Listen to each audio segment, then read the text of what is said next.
We good? Should I be able to? Oh, there you go. Hi, friends. My name is Adriana, aka OG Adriana. Some people call me that, not really, but only sometimes. But that's how you pronounce my name. As a person who was born and raised in the actual city of Austin, being here talking to you guys is kind of surreal. But a little backstory, right? This guy is my dad. And that is a baby me. My dad was a producer and DJ here in the city, and I grew up on his lap in his makeshift studio. So I have literally been around the music for a very long time. I grew up right across the way in the now heavily gentrified historical East Austin.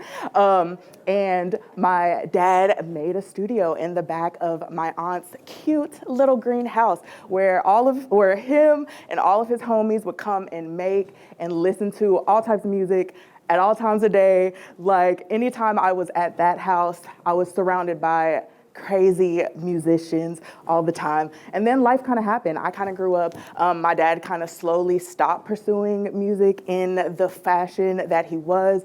And our relationship kind of got a little testy, you know? The music was kind of our anchor.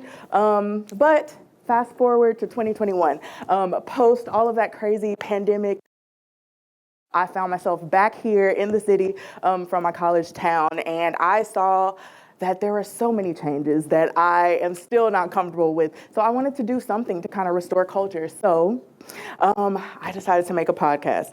And like, hear me out, like everyone makes podcasts and they kind of like supplement therapy and all of this stuff to just talk erratically on the mic. But I really wanted to kind of bridge the gap between the things that I loved, my personal nuances, or the personal like nerdy muses that I like really enjoyed, with all the internet stuff. I literally grew up on the internet, from the chat rooms to selling literal MySpace pages, to wanting to kind of build community through like making an online presence. So my podcast kind of came alive, and I decided that I wanted to focus really heavily on the three things that I was super passionate about, which is culture, my city, and holistic wellness. And a lot of that holistic wellness had to do with the brain. So in doing this podcast that, like I said, really started with me kind of ranting about all of my feels,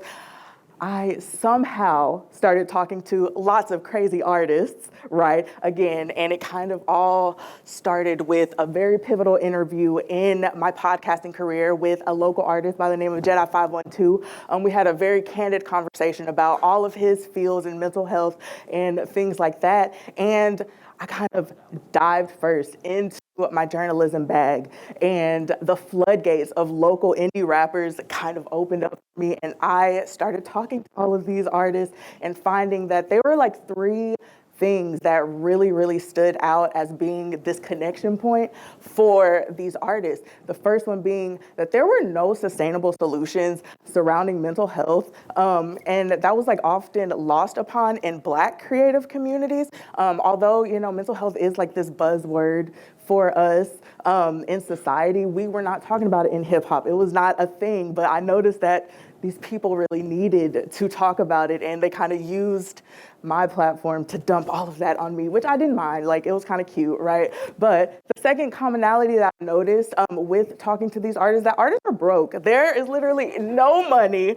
on the come up of music, especially in indie hip hop. These artists are having to work these jobs that they do not care for to sustain their livelihoods. Promo costs money, studio time costs money.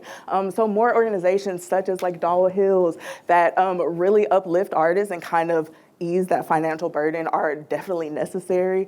The third thing that I found that was super common is that there's an immediate need for access to mental health care. Like, podcasts are cute, you know, these cute organizations are very cute, right? However, we need clinical forms of help for these artists to really like sustain them along their journey. So back to my dad, right? A lot of the reason I do the work that I do is because I was very heartbroken when like literally the most talented person that I saw in doing their job kind of gave up, kind of succumbed to mental illness because of all the things that I talked about. But yeah, that's kind of my time. And I do want to say that my goal in all of this is to inspire someone to just like keep going, because when people like give up and stop, that's like really sad. And I think talking about it and providing this access to our peeps is very necessary. Oh.